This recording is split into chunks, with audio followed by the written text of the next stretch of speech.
Alhamdulillah, alhamdulillah, nastaghfiruhu wa na'udzu billahi min shururi anfusina wa min sayyiati a'malina may yahdihillahu fala mudilla lahu wa may yudlil fala hadiya lahu asyhadu an la ilaha illallah wa la syarika lahu wa asyhadu anna muhammadan abduhu wa rasuluhu la ilaha illallah.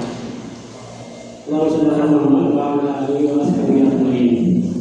Qala ta'ala fi kitabil karim, a'udzu billahi minasyaitonir rajim. Ya ayyuhalladzina amanu kutiba alaikumus shiyam kama kutiba alal ladzina min qablikum la'allakum tattaqun. Hadirin kaum muslimin yang mudah-mudahan dimuliakan oleh Allah.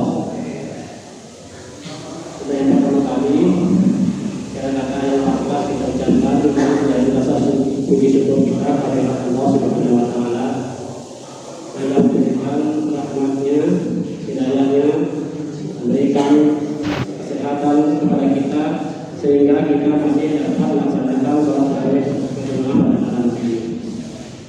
Dan tanpa juga sholat salam, mari kita selalu melimpah curahkan kepada junjungan kita, jadi Muhammad SAW. Mudah-mudahan sholat juga berjamaah kepada keluarga beliau, sahabat-sahabat beliau, dan pengikutnya hingga akhir zaman. Hadirin sidang tarawih yang mudah-mudahan dimuliakan oleh Allah. Tak terasa pada malam hari ini kita sudah melaksanakan tarawih, yaitu malam yang ke-10. Dan insya Allah besok kita berpuasa puasa yang ke-10. Itu sudah tidak terasa karena baru kemarin kita pertama berpuasa, tapi sekarang sudah hampir 10. Mari kita sisa daripada puasa bulan Ramadan ini tinggal mungkin 20 hari ke depan, dan insya Allah 20 hari kita lebaran. Nah, ini mari kita jadikan momentum kita untuk selalu bermuhasabah kepada Allah. Apakah puasa kita atau ibadah kita sudah berkualitas atau belum? Apakah puasa kita di bulan Ramadan ini kira-kira diterima tidak sama Allah? Atau jangan-jangan bahwa puasa kita ini justru sebaliknya tertolak sebetulnya. Walaupun kita tidak tahu puasa kita diterima atau tidak, itu hanya hak Allah. Karena puasa itu untukku kata Allah, dan aku sendiri yang memberi kebahagiaan, memberi Allah, memberi pahala. Tetapi paling tidak ini kita jadi momentum untuk introspeksi diri selalu di malam 20 ini yang sisa puasa ini. Di sebelumnya marilah kita dengarkan sedikit kisah daripada puasa ular dan puasa ular. Mungkin ini cerita singkat yang mana di sana ada pelajaran yang bisa kita petik. Ternyata ular dan ular itu juga berpuasa. Yang pertama yaitu ular. Ular ini untuk melangsungkan kehidupannya dia juga berpuasa. Kapan dia berpuasa? Yaitu ketika dia mengganti kulitnya menjadi baru. Di sanalah puasa ular itu berpuasa. Yaitu kira-kira dari 7 hari sampai 10 hari. Kira-kira sepertiga dari bulan Ramadan. Lalu dia berganti kulit pada bulan Ramadan. Nah, ternyata puasa ular itu setelah dia berpuasa dan sebelumnya dia tidak berubah apapun. Ular itu tidak berubah. Dia dari sebelum dia berpuasa dengan sesudah dia berpuasa, dia itu tetap ular, tidak berubah namanya. Itu yang pertama. Itu ikrar yang pertama. Yang kedua, ular juga tidak berubah bentuk ketika sebelum dan sudah berpuasa. Dia tetap bentuknya seperti itu dan bahkan lebih menyenangkan. Dan makanannya pun tidak berubah. Ular dari sebelum berpuasa dan sudahnya dia tidak makanan tidak berubah. Dan dari bentuk tubuhnya, artinya cara dia berjalan, dia tidak berubah, tetap dia berjalan seperti ular sebelumnya. Dan begitu pun tabiat dan sifatnya tidak berubah, bahkan lebih luas daripada sebelumnya. Itu ibrah yang puasa daripada ular. Nah, lalu bagaimana dengan puasa ular? Kalau ular kita tahu yaitu hewan yang rakus, hidupnya dipenuhi, mati disibukkan dengan makan saja. Kalau mungkin ini yang suka tanaman atau suka bonsai pasti tahu tentang ular itu. Ular itu perusak, bahkan menjijikkan kalau disentuh kita bisa datang. Itu ular. Dan hidupnya makan aja dari dedaunan merusak dedaunan daripada tumbuh-tumbuhan. Tetapi ular ini juga berpuasa. Kapan dia berpuasa? Ketika dia bermetamorfosis menjadi kepokok. Itu bahkan dia itu jadi kepokok itu cuma sekali dalam hidupnya. Nah, selama dia ular itu menjadi kepokok, dia tidak akan berpuasa. Bahkan berminggu-minggu, dari 2 minggu sampai 3 minggu. Ya. Tapi beda puasanya ular ini dengan ular. Kalau ular puasanya itu dia menghasilkan diri jauh dari makanan. Tidak hanya perkataannya, kalau di kiprahnya itu tidak hanya perkataan lisannya saja yang dia berpuasa, tapi dia dibungkus tubuhnya, seluruh tubuhnya berpuasa, baik kulit, mata, dan sebagainya. Nah, setelah dia itu 2 minggu atau 3 minggu, berubahlah dia menjadi kuku.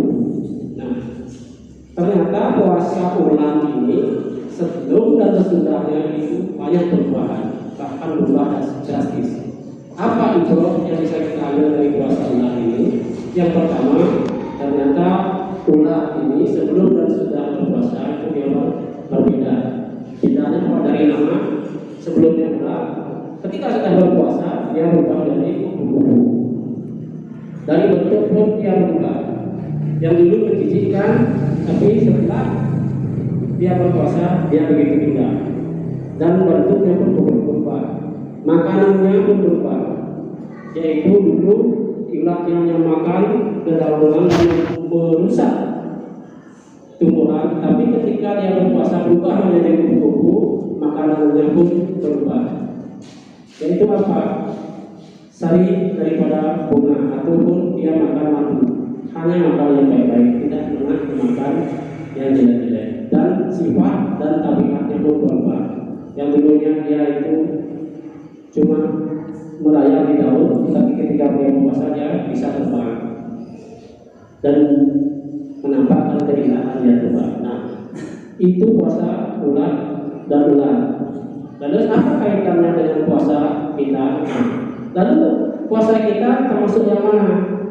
Kira-kira puasa kita puasa ular ataupun puasa ular? Ataukah kita itu lebih jelek daripada puasanya ular, atau lebih bagus daripada puasa ular? Karena puasa ular ini adalah salah satu indikasi puasa kita itu diterima oleh Allah. Artinya paling tidak kita tahu kira-kira sebagai ukuran bagaimana puasa kita diterima enggak. Nah, kalau kita bisa mencoba puasanya ular ini, paling tidak ada ukuran bahwa kira-kira puasa kita diterima. Kenapa ya? Karena puasa ulang ini ada perubahan di sana. Artinya dia itu berubah menjadi lebih baik. Yang dulunya cuma baik menjadi lebih baik. Yang dulunya dia cuma beriman menjadi bertakwa. Itu indikasi bahwa puasa kita itu diterima oleh Allah. Sidang tarawih yang mudah-mudahan dimuliakan oleh Allah. Oleh karena itu, coba kita perhatikan firman Allah yang dibacakan di mukadimah di atas, yang mungkin kita sudah hafal semua karena sering kita dengar pada bulan-bulan Ramadan, yaitu intinya daripada ayat firman Allah ayat 23 itu, yaitu intinya dari firman Allah yang terakhir, la'allakum tattaqun. Itu intinya dari puasa kita, yaitu agar kamu menggapai derajat muttaqin. Karena ada perubahan di situ. Perubahannya di mana? Yaitu kita hanya sebagai orang beriman disebut oleh Allah menjadi orang beriman, tetapi berubah menjadi orang-orang yang bertakwa. Itulah yang puasa itu. Bukan kita puasa agar kita sehat, tidak, ataupun hanya menggugurkan daripada kewajiban, bukan, ataupun bahkan melenceng ketika kita puasa kita diam, tidak, tetapi apa Allah lakukan itulah indikasi puasa kita diterima oleh Allah. Nah, mungkin terhadap itu saya ingin sampaikan, marilah hadirin, khususnya bagi diri saya pribadi, kita tingkatkan kualitas ibadah kita kepada Allah. Kita paksa sedikit di akhir-akhir mungkin 20 hari Ramadan ini. Mungkin Pak Haji sudah sebelumnya menyampaikan bahwa kita paksakan diri kita untuk ibadah kepada Allah. Mungkin kita sebelumnya ngaji hanya 1 lembar, kita usahakan 3 lembar dan seterusnya. Mungkin kita sering ke masjid sebelumnya, sekarang lebih sering ke masjid lagi. Gitu. Jangan sampai kita memiliki rasa minder untuk beribadah kepada Allah, ataupun bahkan malu beribadah kepada Allah karena malu karena perkataan orang.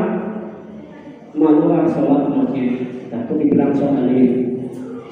Jangan sampai bilang begitu, karena itu sudah mengaitkan ibadah dengan perasaan. Itu tidak boleh, karena beribadah kepada Allah itu bukan berdasarkan perasaan, tapi berdasarkan perintah Allah dan sunnah Rasulullah. Itu makanya jangan sampai dalam hati kita bilang kamu itu sholat pakai apa yang lagi malu pakai bilang itu sudah mengaitkan perasaan, itu tidak boleh.